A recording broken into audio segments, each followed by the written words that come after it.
খাগড়াছড়ির মধুপুর বাজার সংলগ্ন ব্রিজের মোড়ে পরিত্যক্ত দোকানঘর থেকে টিয়ারশেল গ্রেনেড উদ্ধার করেছে পুলিশ।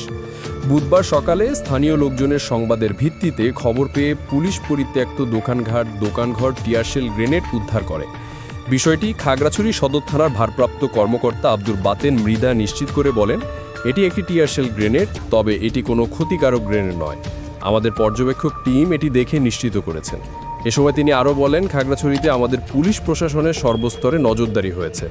জেলা শান্তি শৃঙ্খলা রক্ষায় আমরা কাজ করে যাচ্ছি এবং এটা আগামীতেও অব্যাহত থাকবে।